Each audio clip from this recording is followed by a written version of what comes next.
ទី1ធ្វើពី Chester ទៅ Chester ខ្ញុំធ្វើការជាមួយនឹងគ្រូខ្ញុំដំបូងគាត់និយាយប្រាប់ខ្ញុំថា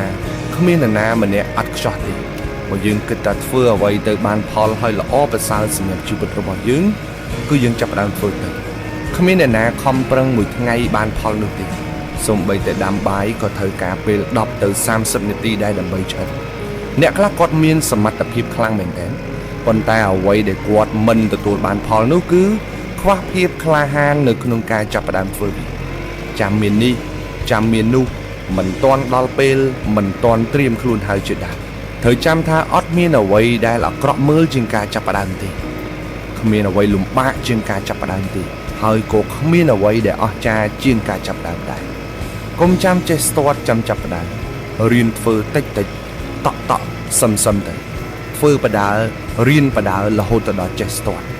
ការងារវាពិតជាបង្ខំមនុស្សឲ្យរៀនមែនទេប៉ុន្តែបើយើងមិនចាប់ផ្ដើមយើងនឹងរស់នៅដោយគ្មានសម្ពាធទេចុងក្រោយយើងនៅតែប៉ុណ្ណឹងកុំចាំមានអ្វីគ្រប់យ៉ាងចាំចាប់ផ្ដើមអ្នកត្រូវតែចាប់ផ្ដើមដើម្បីមានអ្វីគ្រប់យ៉ាងនៅក្នុងជីវិតរបស់យើងទី2ចាប់ផ្ដើមទៅខុសកែកែរហូតដល់កើតជាផ្លែផ្កាចង់ចាប់ផ្ដើមការងារមួយដែលមានលទ្ធផលអ្នកត្រូវមានផ្នត់គំនិតមួយគឺហ៊ានខុសហ៊ានកែ